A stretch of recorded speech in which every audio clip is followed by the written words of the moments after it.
Alikuwa pale Zanzibar, wa kwanza alianza alipata ushindi mbele ya FAR Rabat. Mnyama Simba jana alipoteza dhidi ya Petro Atletico.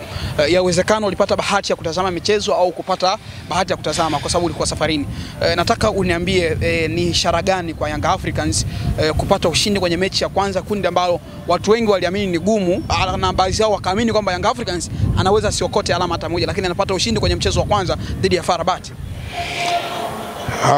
Kwanza kwenye kuangalia niliangalia mechi ya Young Africans. Mechi ambayo sikuangalia on time ni ya Simba na Azam kwa sababu ya muda ambao nilikuwa kwenye safari, ndio muda ambao hizo mechi zilikuwa zinachezwa. Kwa hiyo sikubatika kuona kabisa. Nimekuja kuona kwenye marudio. Tena nimeona mechi ya Simba. Bado mechi ya Azam mpaka sasa hivi napoongea na wewe sijaiona. Swali lako la msingi lipo kwenye upande wa Young Africans. Mechi yao ambayo niliiona, ushindi wao na maana kubwa sana. Mimi mara nyingi nimekuwa nikisema hili kundi la Young Africans ni kundi gumu, na ugumu sio kwamba ni kundi gumu kwa Yanga, ni kundi gumu kwa kila mshiriki ambaye yuko pale. Na kubwa zaidi nilikuwa naona Young Africans kundi lilivyotoka nilikuwa okay, nishapiga tiki kwamba kundi ni gumu. Lakini okay, Yanga anaendaje kwenye hili kundi? Licha ya ugumu wa hili kundi, Yanga anaweza kukusanya alama 9 za nyumbani, kwa maana ya kila anayekuja hapa achukue hizo alama 9. Lakini timu gani katika hizo zote ambazo zitakuja hapa, timu gani ambayo itakuwa ni ngumu?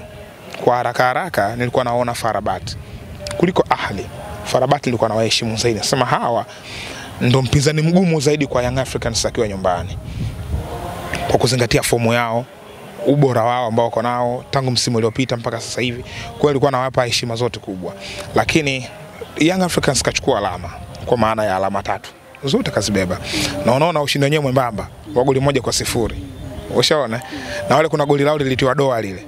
Kwa hiyo ukija kuangalia unaona kweli inafanana huyu kumuita mpinzani mgumu. Mechi ilikuwa nzuri, lakini haikuwa nyepesi kwa Young Africans. So kushinda ile mechi, niliandika kwenye Instagram mimi, nilisema Young Africans wamepata alama 3 ambazo pengine ni muhimu kuliko alama zote 3 zinazokuja huko mbele.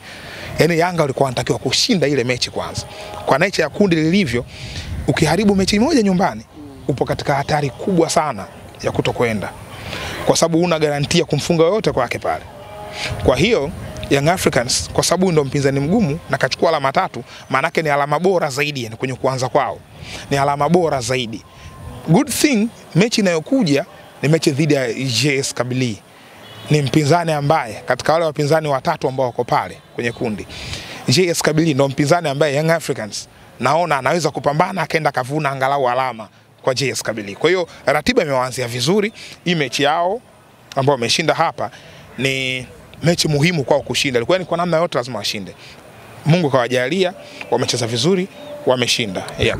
Kwa kumaliza na Young Africans, watu wengi ni kama wanamsifia Young Africans kwenye mechi ya juzi, alikuwa bora sana. Ulimuona wapi Young Africans, uliona amebadilika wapi Young Africans kwenye mechi ya juzi, tofauti na ile Yanga ambayo ilikuwa inalalamikiwa kwenye mechi kadhaa ya nyuma ambayo ilikuwa naamini hachezi vizuri? Yanga walicheza vizuri kwenye hii mechi. Mimi nishawahi kuzungumza pia. Unajua mimi vitu vingi ninavyoviongea nakumbuka nishawahi kusema. Hata wewe tumeshawahi kufanya interview siku moja. Hiki ninachokiongea hapa nimewahi kukiongea. Tena sijui kwa nini nakuwa na nguvu ya kuongea, kusisitiza hiki kitu. Sijui kwa nini yani. Lakini naamini kwa sababu najua ninachokiongea. Mara nyingi huwa nasema namheshimu sana Pedro Gonçalves. Ni kocha ambaye namfahamu vizuri. Sawa? Tangu iko Primeiro de Agosto ya Angola, akaja national team ya Angola, alibadilisha vitu vingi sana. Kwa hiyo ni kocha ambaye namfahamu vizuri, najua ubora wake uko wapi. Sawa? Alivyokuja ndani ya Young Africans, muda ambao aliingia ulikuwa ni mfupi sana kuinject mbinu zake. Ilikuwa kama anatembelea ramani ya mazingira kwamba okay, timu mmekuta hii, okay mnachezaje? Unajua ile sometimes unaweza kaenda pale ukauliza tu, okay huaga mnacheza vipi kabla ya kuanza vyako. Sababu ameingia tu kaingia siku ya mechi ujue. Kaenda kwenye mechi pale. Mtibwa, yes. Mtibwa akaenda kucheza na KMC. Anatakiwa kucheza mechi ya kimataifa. Kwa hiyo zile mechi mbili alizocheza, baada ya zile mechi mbili tuliongea, nilikwambia kwamba huyu sio Pedro Gonçalves, yani bado. Shaona daraja la Pedro hapa bado. Kwa hiyo nilisema kuna break hapa imepita ya international mawili. Inawezekana akabadilika baada ya hii break au baada ya AFCON. Yani Pedro apate muda Umeelewa? Yes, akishapata muda akitia vitu vyake, mtaona Young Africans inavyocheza itakuwa tofauti maybe, lakini hata mfumo mama ambao mara nyingi huwa anautumia bado hajautumia. Anapenda sana kucheza na back 3. Bado hajauweka ndani ya Young Africans, maybe labda kwa sababu ya rasilimali watu ambazo amezikuta yeye ndo anafahamu zaidi. Lakini iko ambacho umekiona wewe kimefanyika hapo Zanzibar, ndo Pedro anakuja taratibu anaanza kuingia kwenye timu. Ni kocha ambaye namfahamu vizuri. Yes, namfahamu vizuri muda mrefu. Pedro namfahamu. Sawa, mnyama Simba mchezo wake wa experience uliondoka nayo kule ni nini?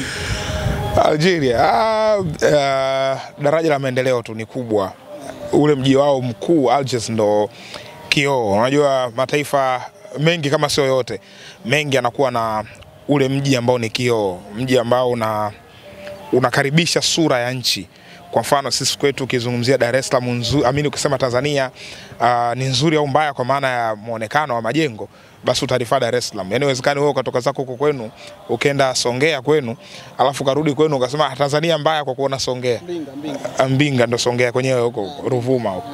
Kwa hiyo uweze kurify huko. So kwa Algiers ni kuzuri, miundombinu mizuri, hali ya hewa nzuri, watu wake watu wazuri. Yeah. Sawa, ulienda kwa ajili ya mchezo wa Singida Black Stars dhidi ya Belouizdad ambao waliupoteza magoli 2-0. Ukiachana na quality ya uwanjani, labda kuna mazingira yoyote ambayo ya nje ya uwanja ambayo yaliweza kupelekea Singida kupoteza ule mchezo? Nje ya uwanja hapana. Sijaona changamoto yoyote kwa macho yangu mimi, kwa maana ya mapokezi yalikuwa mazuri. Tulipokelewa pale vizuri, kwa maana ya utaratibu unasema timu mwenyeji anatoa baadhi ya vitu vya kumsaidia mgeni. Maana yake usafiri wa timu, shughuli zake zote, kunakuwa na gari ndogo pia ya operation zote za pale mjini, zote zinatolewa na timu mwenyeji.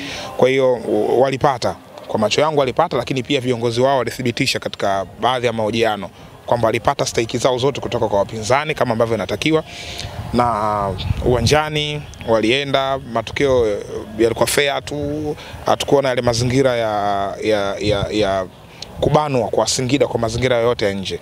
Yes, kwa hiyo binafsi nimeona safari tu ambayo ilikuwa very smooth kwa kila maeneo kwa Singida Black Stars. Kila maeneo ilikuwa smooth, wapoteza uwanjani kwa daraja tu la Belouizdad na mazingira ya kiwanja. Yep. Sawa, hii ya mwisho nijibu hata kwa dakika moja tu. Belouizdad ana quality kubwa kiasi hicho au alikutana na Singida ambaye hana hajazoea ya mashindano, bado kikosi chake sio kikubwa kiasi hicho?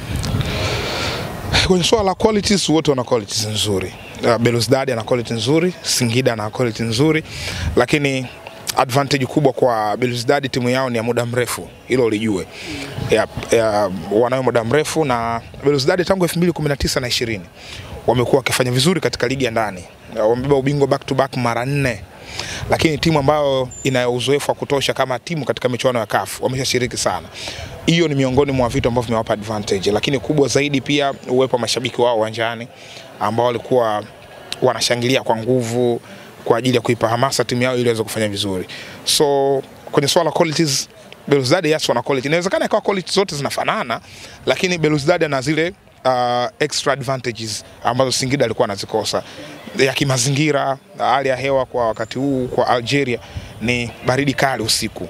Kwa hiyo wale wameshazoea, tofauti na kwa upande wa Singida.